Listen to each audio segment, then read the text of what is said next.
Hey, it's Tuesday afternoon, it's 2 p.m. Hello and welcome to Foundations Live. I'm your host, Paul Smith, and today we're talking all about means testing.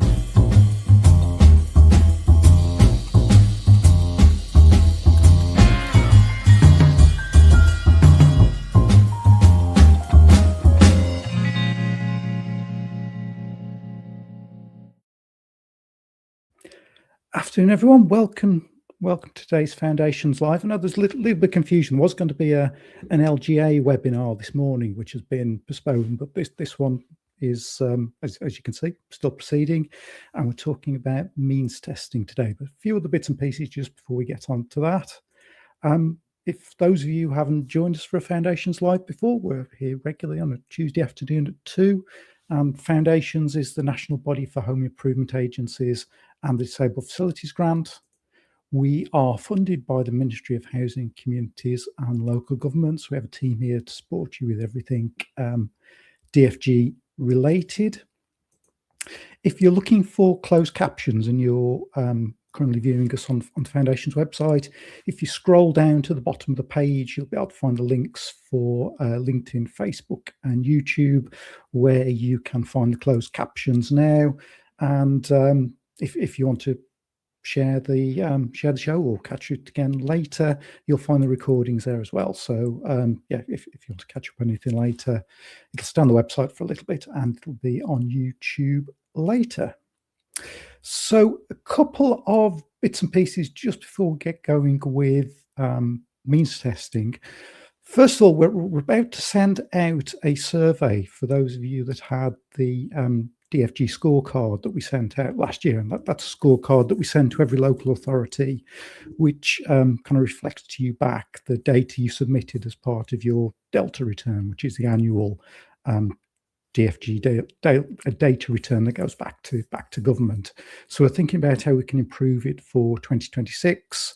So we do have a survey. There's a kind of QR code there that you can scan to access the survey. And I think there'll be a link in the text in the chat as well. So if you've found the scorecard useful, want some changes to it or suggestions, then please do take part in the survey. That would be very helpful. And the other thing that we've got coming up is the DFG Champions Roadshows. So we'll be back on the road next month. We'll be visiting Nottingham, Bristol. I'll put Nottingham twice in there, aren't I? We're not visiting Nottingham twice. Manchester, London, and what's the one I've missed out? I'll come back. I can't remember, but we're definitely visiting Nottingham. I've put Nottingham instead of Newcastle. We'll visit Newcastle on the 26th of February, not Nottingham, then Bristol, then Nottingham, then Manchester, and then London, Newcastle, Manchester, and Nottingham. The waiting lists are now open because all the original tickets have gone, but there's still a few left for Bristol and for London. And towards the end of the session today, I'll be introducing the DFG Quality Mark, which we will go into a lot more detail on during the roadshows. Right, so today is all about means testing and demystifying, hopefully, the means test. So Foundations Live. There we go. Let me turn off the tree. There we go. Right. Introduction to the means test, or hopefully demystifying what it's about, because it's been around for 36 years now. So it's been around a while, and I think it's got a reputation of being something that's generally quite difficult to understand. And to a certain extent that's correct, but some of it has become a little bit simpler because some of the kind of benefits, some of the bits and pieces that it's based on have been withdrawn, and kind of means test hasn't been updated to put anything else back in. And kind of the pension ages for men and women used to be used to be different, which used to make it a bit more complicated as well. But some of that over time has kind of simplified itself a bit. So I thought it'd be an opportunity to start the new year trying to demystify the means test for everybody. So we will have a new guide, which is just in the final stages of being written, all about the means test, which will very much follow the structure of today's session. And we also, many of you have already done them, we do have a series of masterclasses on things like housing assistance policies, works and contractors, decision making, and the role of OT that are also available alongside this. So let's kind of start from basics. So DFG is pretty much what it says on the tin. It's a grant, so you're paying money. It's mandatory, but means tested. So you're paying money for facilities, which are kind of essential aspects for somebody living independently at home who's got a disability. So it's a grant to pay for facilities for somebody who is disabled, and it is a means tested grant. All the details of the grant, all kind of high level details of the grant are contained within the Housing Grants Construction and Regeneration Act. And it has kind of various bolt-ons. So the means test is detailed in the Housing Renewal Grants Regulations, which were published in 1996 and have had various tweaks to them over the last 30 years.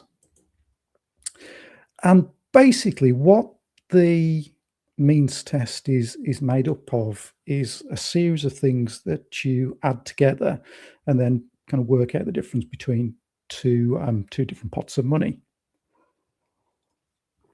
So you have things like allowances, housing allowances and premiums, and then you compare that to earnings and pensions and savings. But why is there a means test? So DFG has always been means tested, and kind of language used back in the 90s was probably a little bit different to what we would use today. But how it was described back in the 90s was to kind of focus money on the needy, as it called it, or kind of people who need the help the most. Recognising that public money is limited, so the help tests councils focus support on households with the least financial capacity was how it was framed. And it was created very much based on the housing benefit system, which was already in place. And it gave a detailed way to judge income and savings against household needs. And at the time, it made sense to reuse that structure rather than invent a whole new calculation, because it was familiar to councils, it had national standards, and it offered a way to judge need in a consistent and evidence-based way. But there have been, over the years, there have been a number of reviews of the means test. As early as 1992, ministers reviewed it, and particularly kind of the effect of the means test on disabled applicants. And even kind of back then, it was considered to be overcomplicated. Again, in 2005, it was reviewed and found to be cumbersome and inconsistent. 2011, the BRE did quite a detailed analysis of the means test. So it remained complex and often acted as a disincentive for disabled adults to enter the workforce. And then in 2018, which was kind of the last review of DFG that I was involved with, it recommended aligning the DFG means test with social care eligibility criteria, or as a minimum updating it to include new benefits and local housing allowances. And at this point, we're kind of still waiting for those things to happen. But let's get back to the means test as it exists today then. So who is means tested? So basically, it's adults if they are the relevant person. And this term relevant person is slightly strange concept, because it basically means the disabled adult who needs the adaptation and their partner if they live together. So it would probably make more sense to say relevant person or relevant people, but it's always termed relevant person, even if it's two people. And quite often the relevant person, relevant people, will be different to the applicant. So the applicant is always the owner or tenant of the dwelling. So, for instance, if you had older parents who came to live with grown-up children, the grown-up children as the tenant or owner would be the applicants, but the kind of older parent would be the relevant person, or older parents would be the relevant person come people. So it's always the relevant person / people who are means tested. So some examples of the relevant person. So on the left there, Sam, 52, lives on his own in a flat. Sam is the relevant person. So only his income and savings are checked. In the middle there, there's Dean, needs a stair lift, live with his wife. Dean and his wife are the relevant person. So the test looks at their joint income. And then on the far right there is Mary, older parent moving in with grown-up children. Mary is the relevant person, so she's means tested. Her son is not. So only Mary's income and savings are checked. So who isn't means tested? So since 2008, if the disabled person is a child or a young person under the age of 19, kind of the rule of thumb is, the detail of it is slightly more complicated, but the rule of thumb is, do the parents still get child benefit? And if they do, then the means test doesn't apply. And the other group of people who aren't means tested is where the relevant person / people get any of these benefits. So income-based income support, employment and support allowance, non-contribution based, income-based job seekers allowance, again not contribution based, the guarantee credit part of pension credit, housing benefit, or universal credit. So that's the list of the people who aren't means tested. So once you've decided if people are means tested, there's a 4-step process to do the calculation.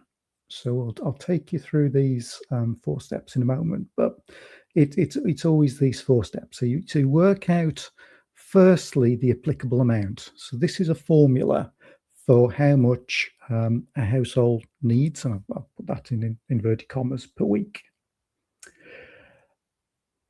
2, you then work out the total weekly income. So how much income the household actually has per week. Then you work out the excess income. So you take step 2 minus step 1. And if the household still has some income left, then this is converted into a lump sum, which is the contribution towards a DFG. So we'll go through each of those now in turn and explain how you work out each of those figures. Well, this is hopefully gives you kind of an overview of what it means. So you have your allowances and your premiums. You compare those to earnings, pensions, shares, and savings. And if your earnings, pensions, shares, and savings are more than your kind of applicable amount based on allowances, then you have some sort of contribution to pay. So let's go through the applicable amount. So the applicable amount is basically the weekly budget that the rules say a household needs to live on. It's not based on any actual spending or any actual requirements of the household. It's a standard figure built from 3 parts. So you have Your standard allowances, which are your basic living costs for adults and children. You have premiums, which add extra amounts depending on levels of disability, caring arrangements and family needs. And you have a housing allowance, which is a fixed amount, which is intended to kind of reflect a rent or mortgage cost. And these three are added together to create the total.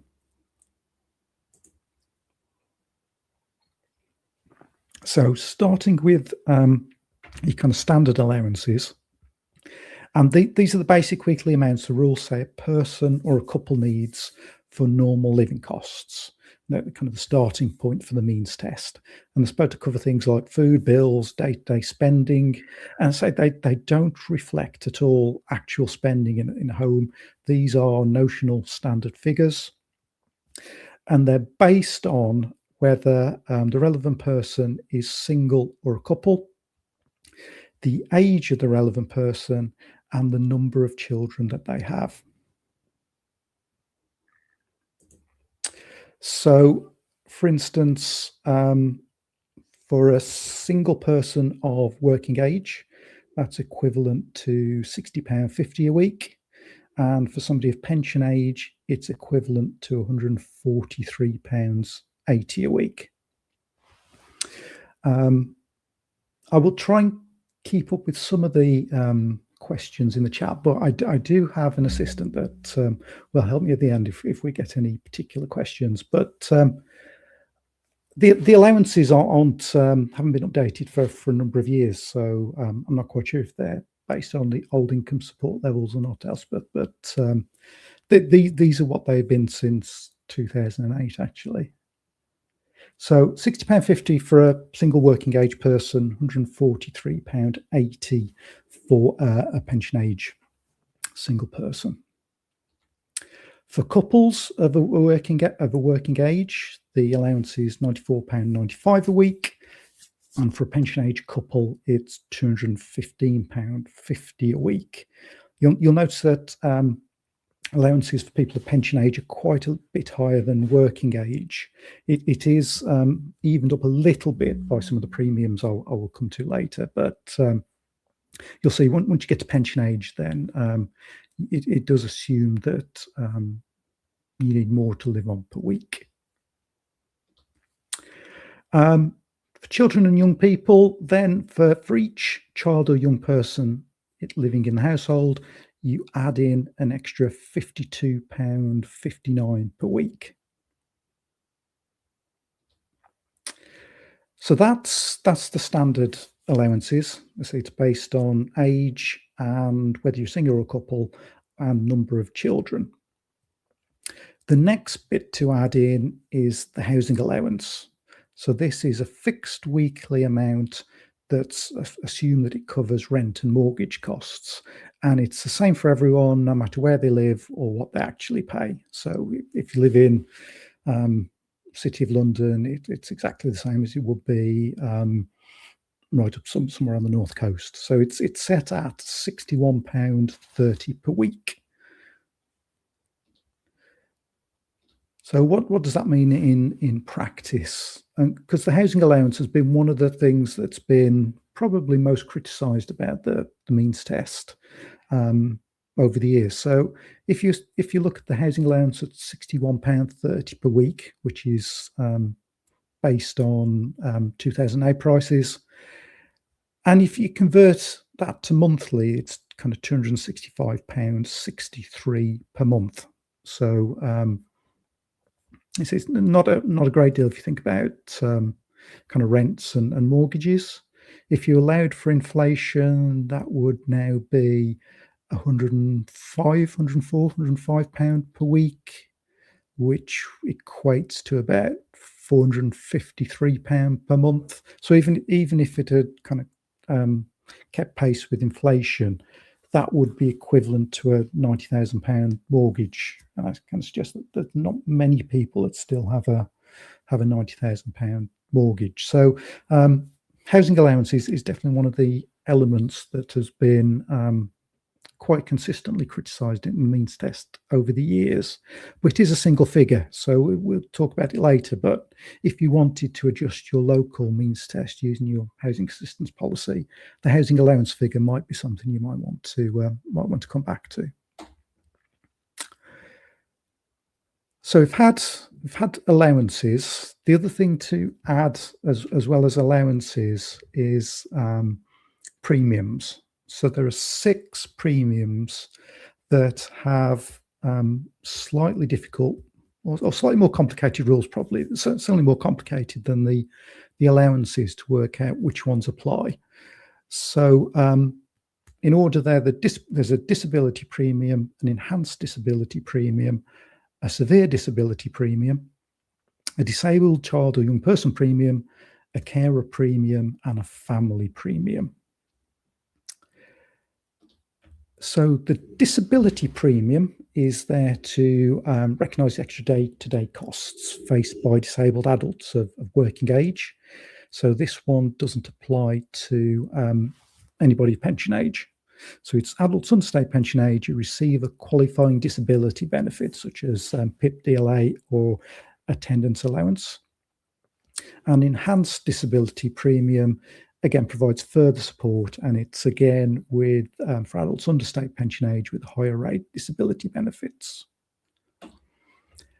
Severe disability premium is kind of the next one along, and it's kind of households with the highest care needs. This one can also apply to pension age people, and it's for disabled adults who receive care-related benefits, live alone, and where no one is paid carer's allowance for them. The next one is the disabled child or young person premium, which it's if there are any children, not necessarily the child who the application is for, because then that wouldn't be means tested. But if there are other children or young people in the household that receive DLA or PIP, then it adds an extra premium into the means test. Carer premium is if one of the people in the household gets carer's allowance, even if they don't receive the payment due to other benefits. And then there's an extra family premium, which is a small extra amount for households with children. There's a slightly different rate for couples and lone parents, and there's a little bit extra if there's a child under 1 in the family. So I think probably the premiums are the most complicated bit of the calculation, but there are kind of 6 of them all together. But kind of once you get into it, they're relatively straightforward, and it mostly depends on the levels of kind of DLA or PIP that one of the relevant people is getting. So do a couple of worked examples for you so you can see how this works in practice. So we've got single person working age, so they get the £60.50 per week allowance, plus the standard housing allowance of £61.30 per week. If they're getting DLA, then they'll probably get the disability premium and the enhanced disability premium, which gives them a total applicable amount of £160.25 per week. So that's the amount that this person is assumed to need per week to live on. If we do another one, so it's a working age couple with 2 children. As a working age couple, they get an allowance of £94.95, then 2 extra £52.59 for having 2 kids. Standard house allowance of £61.30. If they've got DLA, then they'll get £36.85 and £18.15, which gives them an applicable amount of £415.38 per week. So that's again assumed how much they need to live on per week. That's about £1,700 a month. Another example for a pension age couple, they would get an allowance of £215.50 a week, add in your housing allowance of £61.30. If they get DLA, potentially might get severe disability of £50.35, give them an applicable amount of £327.15. So that gives you some examples of how the applicable amount is calculated. So it's your allowances plus your housing allowance plus any premiums that apply. So you know by doing this calculation how much somebody's weekly, how much their applicable amount is. So now you work out what their weekly income actually is. And I'll be talking about discretionary powers in a little while. So a few mentions that in the chat. So income, the means test looks at money coming into the household each week. So that includes any earnings, so money from work, salary, any pensions, including the state pension, private pensions. Some unearned income might include things like child benefits. Most disability benefits are ignored. And there's also what's called a tariff income from savings.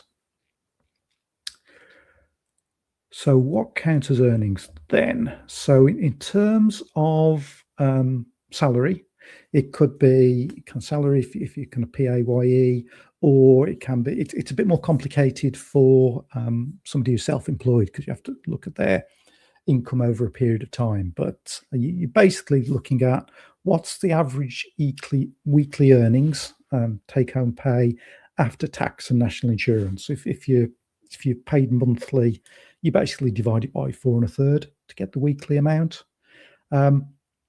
If somebody's paying into a pension, you look at that amount and add half of that back in. And if the relevant person is a couple, you're looking at earnings from both of them. But then, and again, this is one of the slightly more complicated bits. You do disregard some of the earnings. So, for instance, if a lone parent is working, then you disregard £25 a week. For disabled workers or carers, you disregard the first £20 a week, and only the highest one of those applies. And for people working 16 hours or more, you can disregard an extra £14.90, which is intended to kind of encourage and support regular work. So you work out how much somebody takes home per week, and you do disregard somewhere between 20 and kind of £40 of that. Pensions are also treated in a similar way. So your kind of regular income, which includes any state pensions, any occupational or private income. The full amount received is counted. There's no special allowance or disregards for pensions. And the weekly amount is added to the earnings to give you your total weekly income. You can also have unearned income, so things like child benefit, maintenance payments. If you've got income as such as rent coming in from the property, regular payments from trusts or families are usually counted. So this income is added in full to give you weekly income.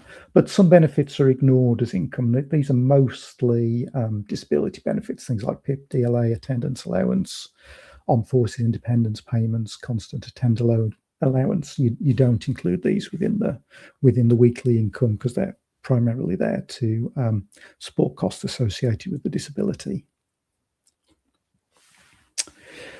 So earnings, pensions, unearned income, and then you have what's called tariff income from savings. So savings aren't added or kind of assessed as a lump sum to some extent as they are with the social care assessment. Instead, you assume that they produce a kind of small weekly income or pay some interest per week, and this is called tariff income. So anything in total below £6,000 is ignored, but then anything above 6,000 is treated as if it generates a weekly income. So every pound of savings over that limit adds a fixed weekly income, and it's slightly less for people over 60 than it is for kind of a pension age than it is for working age people.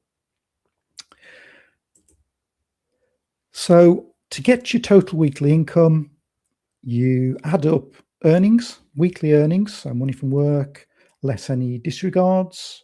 You add in your weekly amount of any pensions. So I suppose you might have the odd case where somebody has earnings and pensions, but it's usually one or the other.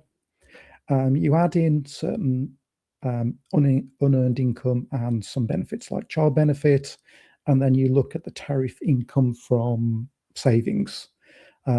Shares as well. It's not just savings, it could be shares or bonds, but they're treated slightly differently because it does take a bit of effort to cash those in. So you do kind of knock 10% off those. But I'm trying to keep it simple. So when you've got those two figures, so you've got your applicable amount, which is your housing allowance, your allowances, and your premiums. You've got all those added up. You've got your weekly earnings, your weekly pensions, the tariff income from shares and savings. You compare the two, and if your income from earnings, pensions, savings, etc., is more than your applicable amount, so your allowances and premiums added up, then you have a contribution to make. So it's if those are a little bit heavier than the other side. So total income minus applicable amount. If that's more than zero, then you have excess income.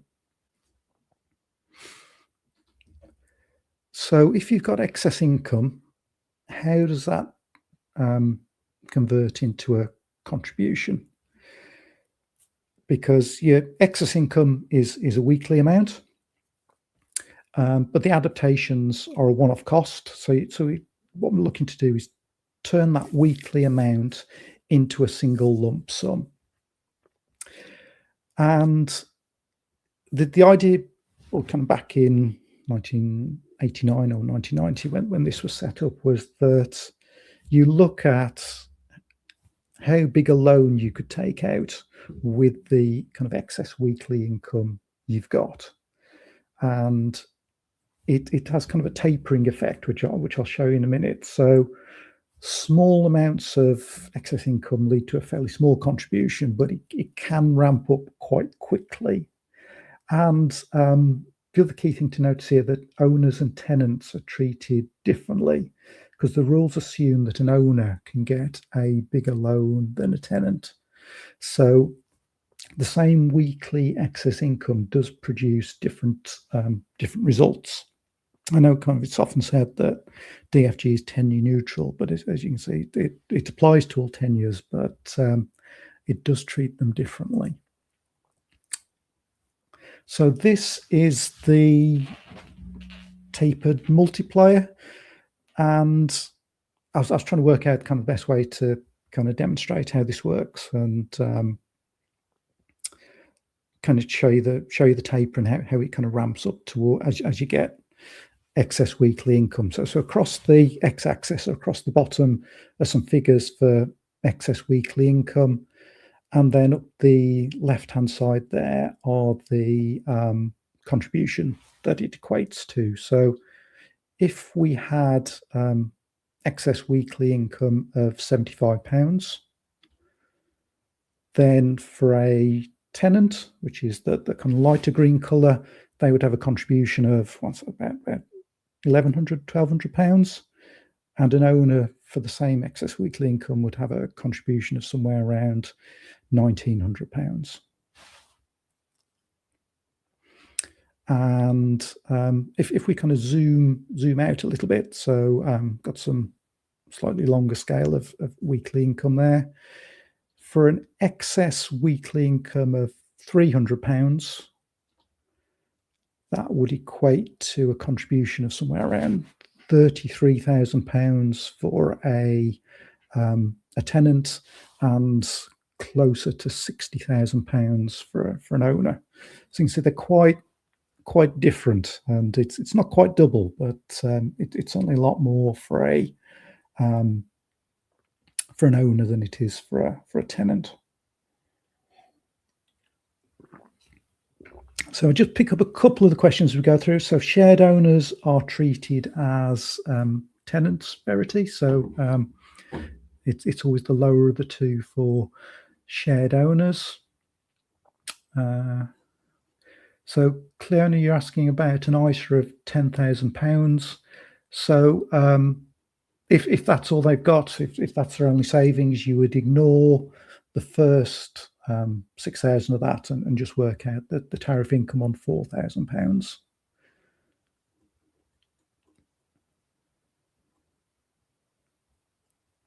So PIP and attendance allowance are discounted. They aren't considered. Clicked the wrong one. So I'll come back to some more questions in a few minutes. So if somebody is listed, Joe, on the land registry as the owner, they're the owner. If they're not listed on the land registry, they almost certainly have a tenants agreement. So you'd be kind of checking first and foremost on the land registry to see if they're the owner.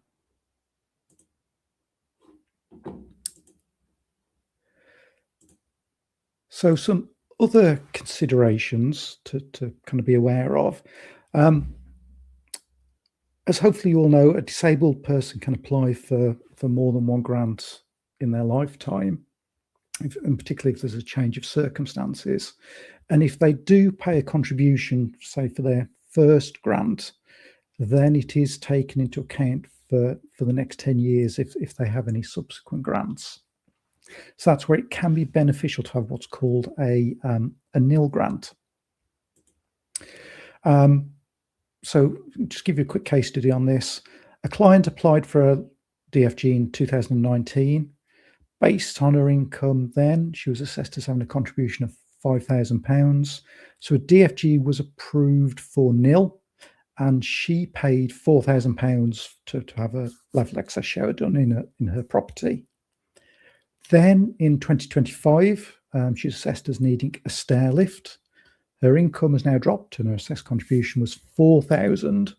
And then as she had already paid a contribution of £4,000 within the last 10 years, her contribution is reduced to nil. So she gets the full cost of that stair lift paid by DFG because she had the nil grant back in 2019.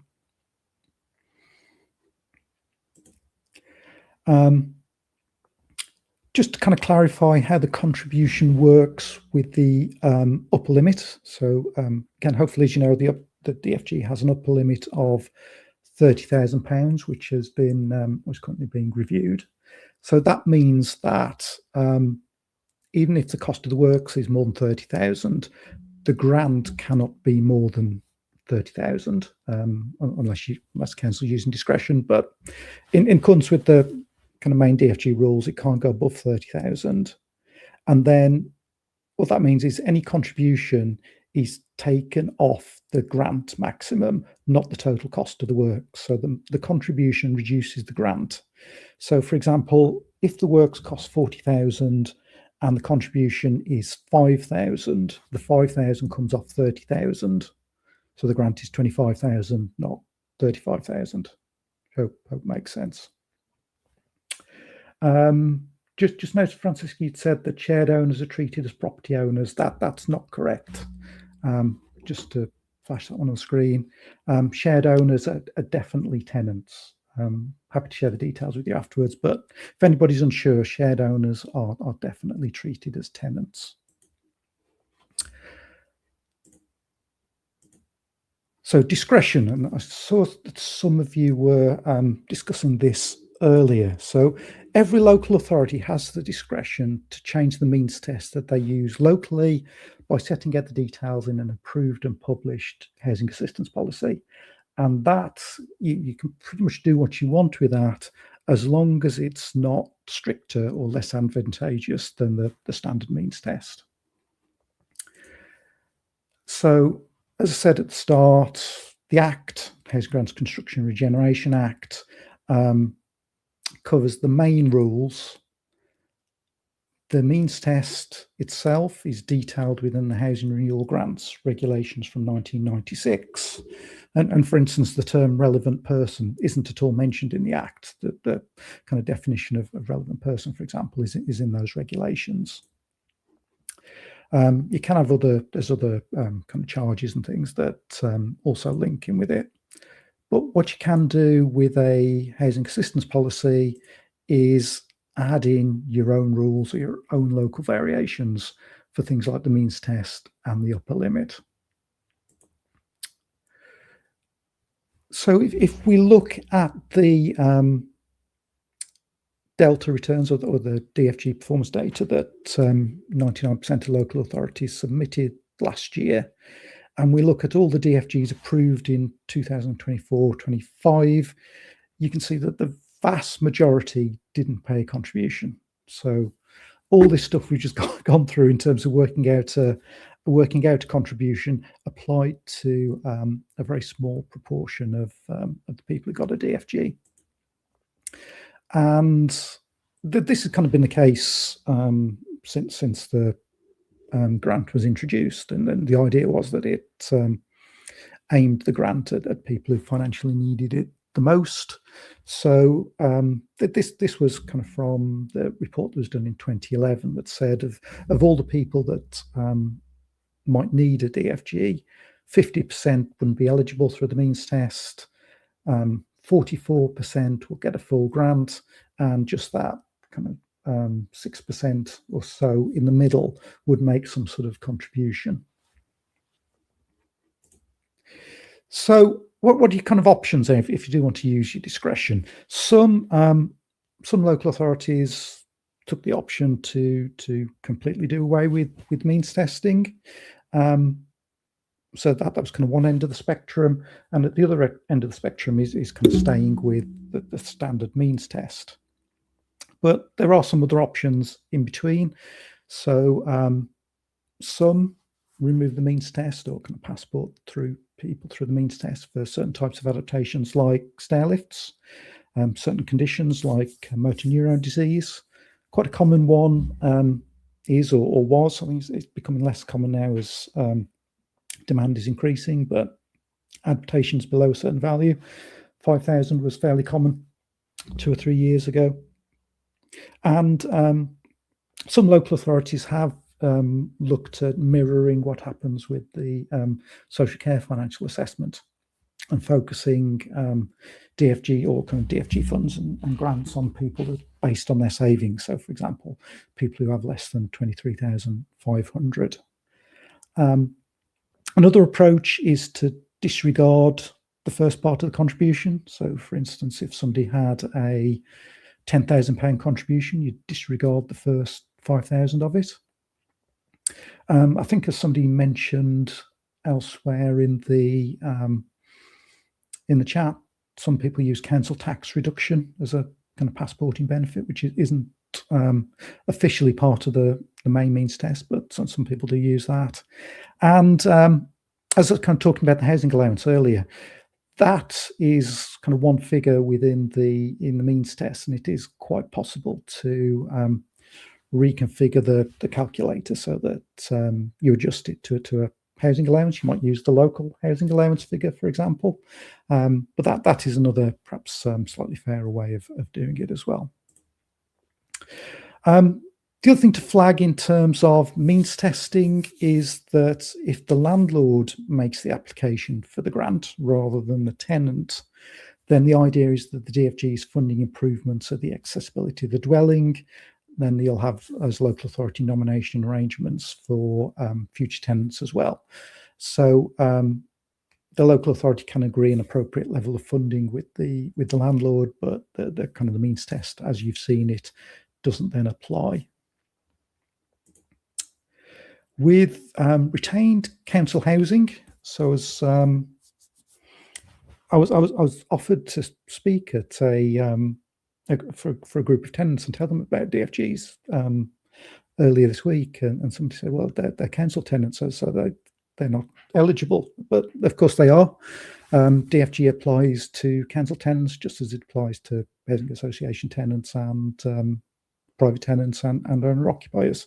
The difference is that the adaptations are funded from the housing revenue account.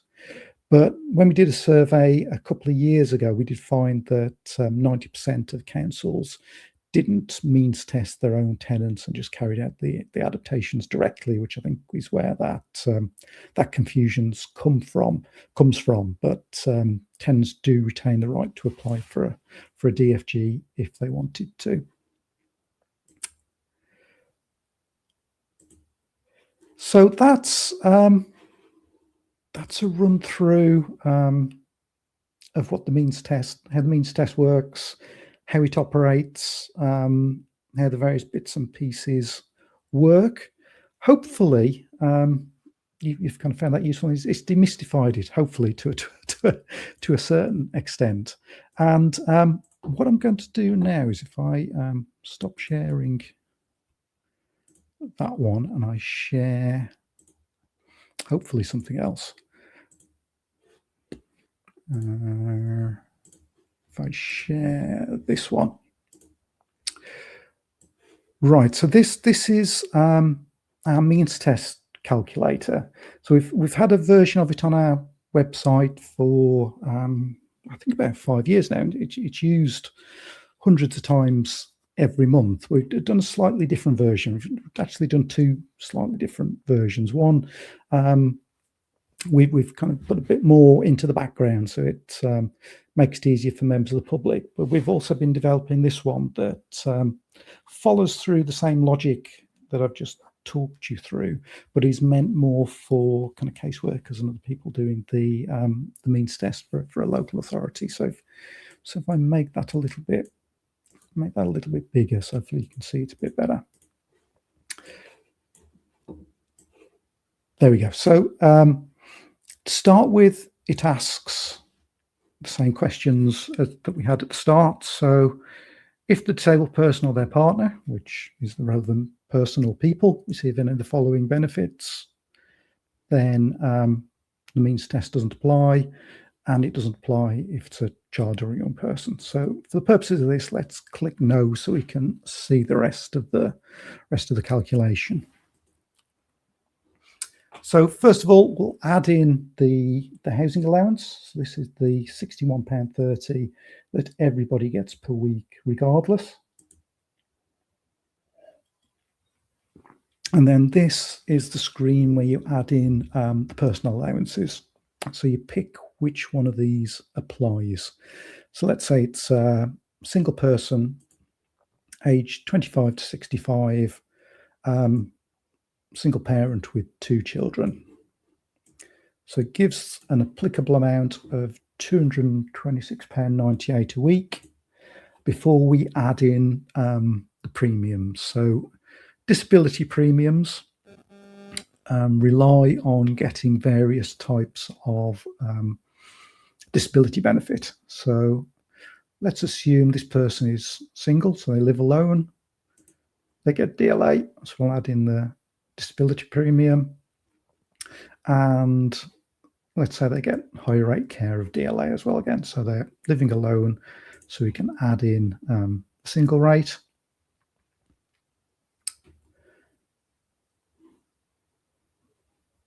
So also if they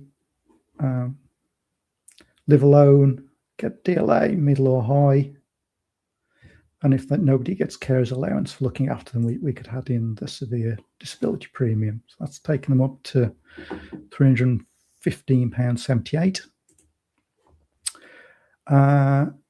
So you add in disabled child or young person premium if there's any young people in the household receiving DLA. Let's kind of assume there isn't. We'll assume the relevant person isn't getting carers allowance. But we can add in the family premium as there's children in the house. not a child under 1. So this is where we can then add in their income. So let's say they get £300 per week and maybe make £15 pension contribution.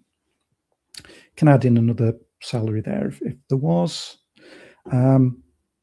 Disabled is disabled person, lone parent. Lone parent one is slightly higher than disabled person one, so we'll keep the lone parent one. And so let's say they're working 16 hours or more, so it takes their income slightly down. And what we're developing here is that you could add files, evidence. If you're using this on your phone, you could click on it and it would kind of take a photo of the evidence that you could take back to the office.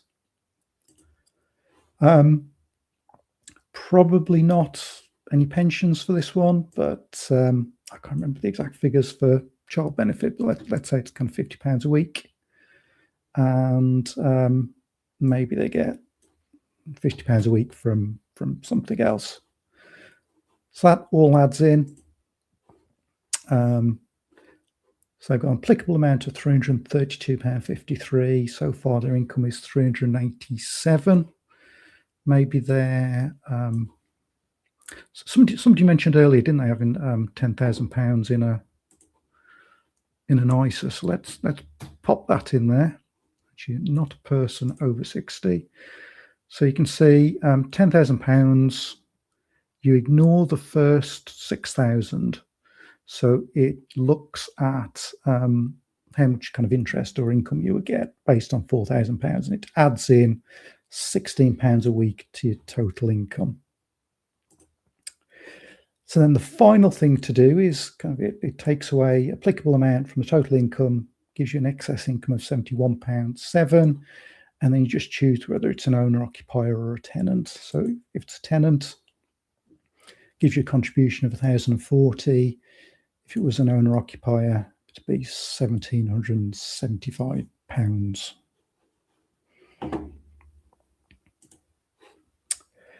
So that's kind of our new calculator that is slightly different to the one on both the Foundation's website and Adapt My Home. And what we'd like to do is do a bit of testing with it. So if you're already somebody who does means tests and is interested in that, please do drop us a line, and it's free to use, and we'll be putting a copy of that new version on the website, and hopefully be able to make use of it. We're also developing a second version, which is for members of the public to use, which does more of the thinking and kind of has more logic built into in the background, which makes it quite a lot more complicated in the background, but slightly easier in the foreground. So if you're interested in that, please do get in touch. But the other thing that we've developed, as I was kind of saying, we're trying to demystify the means test, and so we've got the video, we've got the slides that we shared today. We've got the new version of the calculator, which hopefully makes it a little bit easier to use as well.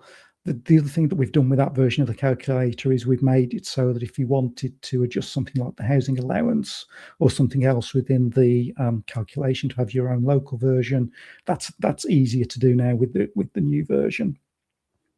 But the other thing that we've been looking at is, as I said at the start, that this kind of applies for probably 97-98% of the cases you would look at, but there are some that are a bit more complicated, and you might have different kind of fairly rare benefits, or you'll know if you've done this for a while, there's always kind of random things that come up. So what we've tried to do is put together, if I can find the right thing to share again. What we put together is an AI system that we've fed it all the legislation, all the guidance we can find, and told it don't go kind of imagining anything, and just give us answers based on what we've told you. So if anybody wants to pop a question about means testing in the chat, we'll give it a go. We'll test it out, see how well it answers the question. So let's have a look. So have we got any questions?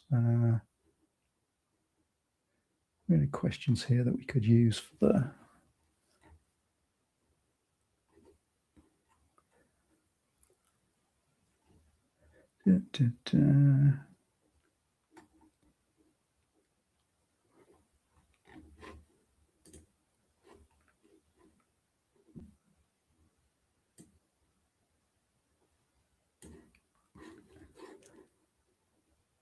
Let's have a look at this one. What about a savings bond that has a life policy? And I haven't tried this one before, so we're seeing. Do you treat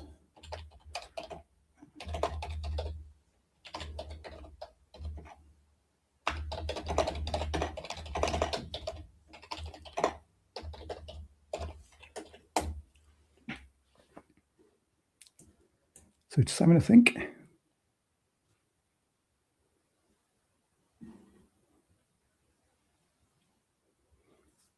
So these are some of the things that we want to test out with it. And as anybody who knows that's used a bit of AI, sometimes it can be a little bit interesting in terms of some of the stuff it comes up with. But the idea with this one, it doesn't go out to the internet to try anything. It just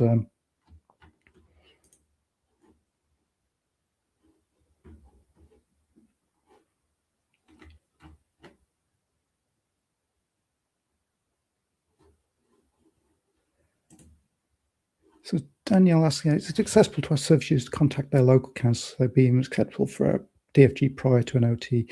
I think it's certainly there's a lot of areas that would refer people to check. Of course, it's not just a DFG that somebody might be going to social services for, but certainly giving people information and advice in a timely way is always very helpful. But if anybody would like to have a play with the AI bot and have a go with it, please do let us know. And let's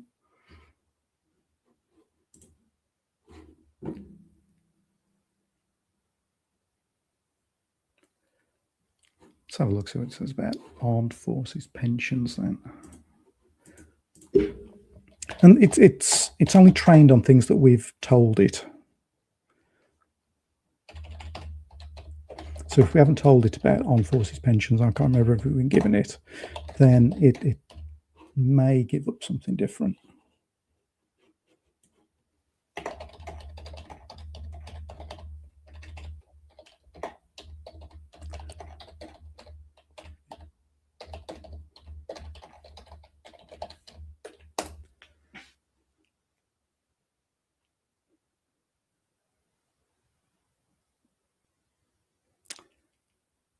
There you go, treat it differently.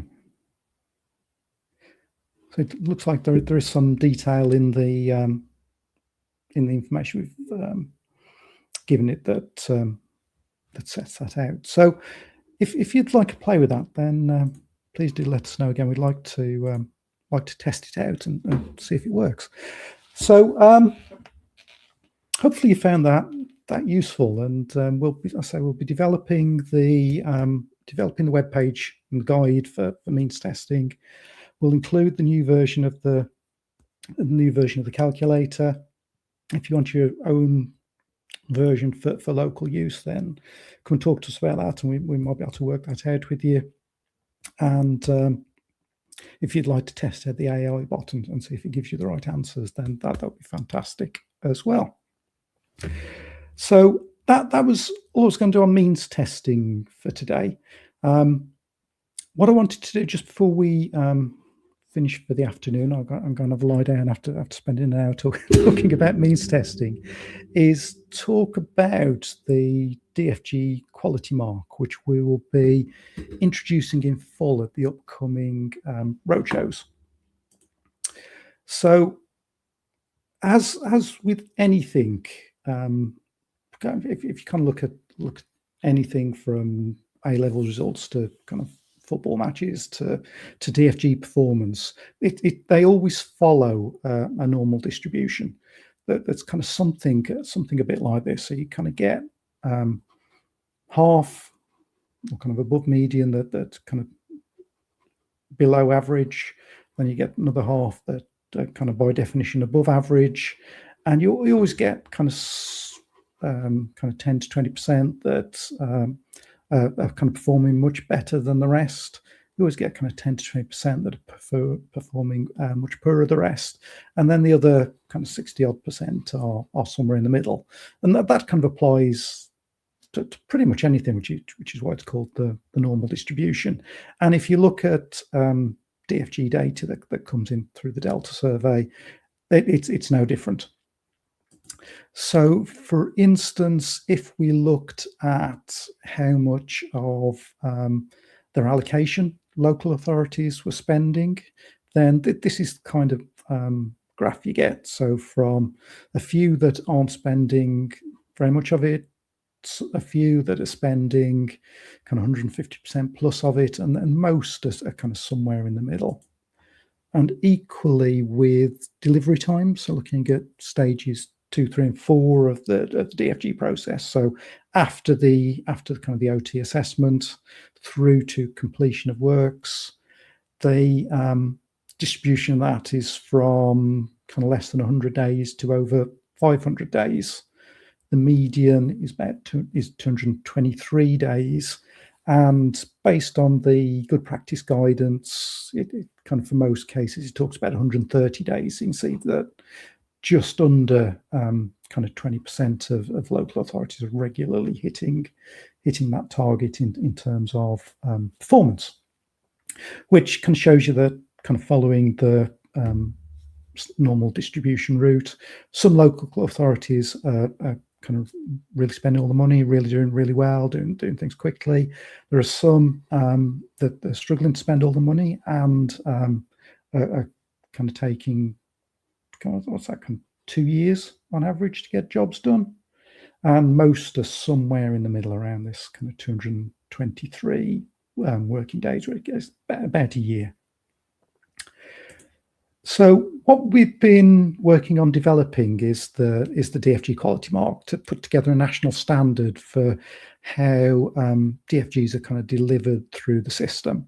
And the idea is that we're going to launch this dedicated quality mark, and I'm going to talk through what it is, how it works, how it will help local authorities, providers, and residents. How we're going to get involved, or how you can get involved with the consultation and kind of pilot phases of this, and how we can support you on the journey. And the idea is to build a consistent, trusted, and high quality DFG service across the country. So we're launching it in kind of recognition that the profile of DFG is continuing to increase. Hopefully you saw the good news over the weekend that the Minister for State for Health and Social Care announced an additional £50 million for DFGs in this current financial year. So that money will be coming out, and details of the actual allocations from MHCLG very, very shortly. But as you can see, I think that's the third time in 4 years additional funding has been found within year, as well as regular increases to the total pot as well. So I think that shows that it's an important government policy, but with that come expectations on speed and kind of quality of delivery. And as I've shown you on those kind of previous couple of charts, that there is quite a wide variation between areas that are performing really, really well, and then the kind of few areas that are struggling a bit with that delivery. And the idea is that disabled people across the country should have a fairly more fair and consistent service everywhere. So we've been developing this national standard for DFG services, and at this point it focuses on stages 2 to 4 of the process. So that's after the OT assessment in kind of the typical process, so that it applies equally to all 294 housing authorities. And kind of the plan is that once local government reorganisation has settled and we have unitary authorities across the country, that we can then more easily incorporate kind of stage 1 within that standard. So for high performers, it will give a badge that recognises the kind of quality of the service that they're providing. And for others, whether they're kind of in the middle or further down the kind of performance chart, the idea is it gives you kind of a clear view of what needs improving, what to prioritise in terms of change, and alongside that will be ongoing support from foundations to do that. And it's been designed and or developed. It's got 75 elements in it, 75 things that we think a strong DFG service will include, based on 8 themes. And we try to keep the language simple. We try to keep it clear and practical. And for each one, we've tried to make it so that it's quite objective in terms of the way that you can assess it. So it's something that you do or something that you don't. It's not, hopefully not kind of a grey thing where you kind of have to think, well, do I or don't I? We try to make it quite objective as we go through it. So what we're going to do at the roadshow, we've made packs of cards. So each card has one of the 75 requirements of means test. Sorry, not the means test. Got means test on the brain now. So one of the 75 requirements of the quality mark. And these just kind of a sample of them. And you see they cover 8 different areas. So kind of from public information, contractors and procurement, through agency services, whether you've got a housing assistance policy, for example. And each one is either a must do, a should do, or a could do. So you can help with prioritization. And the idea is that each card then has the description separately. So you can judge each card on its own merits, and kind of on the table in front of you start to work out which ones you do, which ones you don't do, and then kind of prioritize them as must do, should do's, or could do's. So we think that's quite a neat way to kind of understand what each of the requirements are, and we're going to be looking for kind of feedback on whether we've got the right requirements, whether they're at the right level in terms of must do, should do, and could do, and also we're kind of then going to be moving on to thinking about what evidence would we ask for if you wanted to kind of get the badge certified. So as part of the roadshows, we'll be reviewing the framework, testing the 75 elements, getting your feedback, and helping to shape the next version that will then be kind of piloted with some kind of pilot sites across the country, hopefully later this year. So everybody that comes to one of the roadshows will receive a pack of these cards to help us with that consultation. And as I say, we'll also be looking for a small group of councils to test the framework. Most, I think, at that stage will be around looking at what the evidence requirements are, so we can make it as kind of least onerous as possible in terms of submitting the evidence, and we can then also kind of help update the guidance on how it will be used. So if you haven't already, please do come along to, or if you haven't booked a ticket for the roadshow yet, and I say there's a few left, particularly for Bristol and London, and we've got we always have a waiting list and try and release as many tickets as we can. So come to the roadshow, play with the cards, share your views, and consider joining the pilot. And we're kind of here for you all the way in terms of our regional advisors, training, consultancy, tools and guidance, and ongoing improvement and support. So I think we've covered a lot there today, haven't we? I think this is the Foundations Live where I've spoke the most ever. So hopefully you found that useful. The recording will be on YouTube. Well, you can replay this on YouTube at any point, and then we'll be cutting it up into, or Dan will be cutting up into bits, into bite-sized chunks, so you can review it afterwards.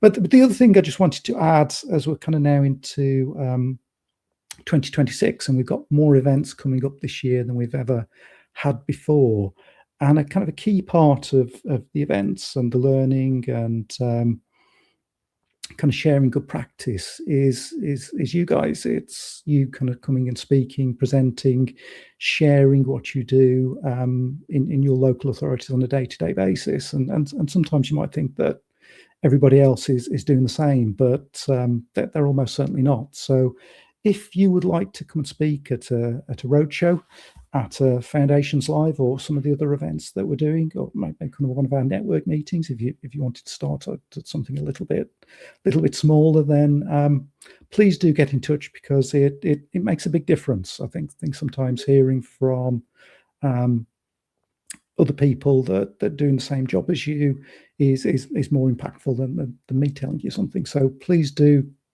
attend, and if you can pluck up the courage to come and speak, then it makes a real difference, and we really appreciate it. And yeah, I'm sure you'd be very pleased to know I've written a song about it. So we'll finish today's Roadshow Live with a sneak preview of one of the songs from the new album that will be out for the upcoming roadshows, and it's all about you coming to speak at the upcoming roadshows. Hope to see you there.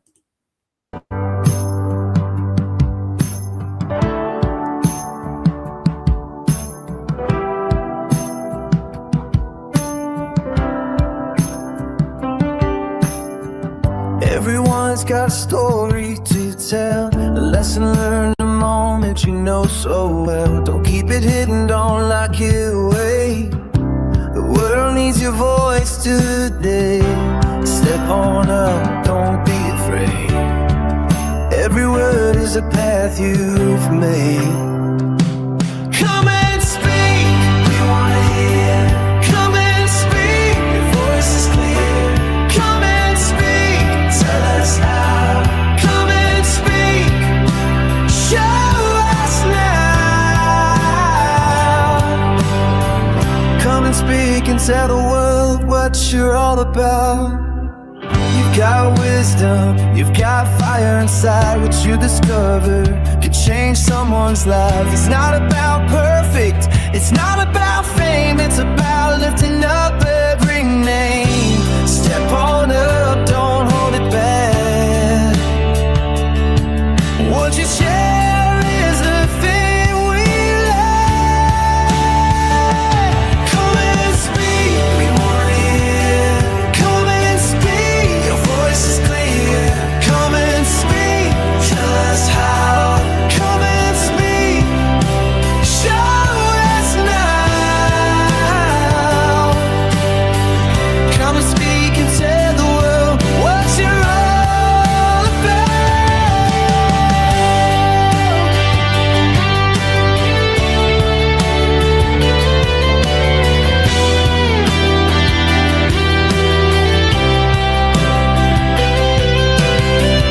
Your voice could be the spark tonight. Your words would set a heart alight.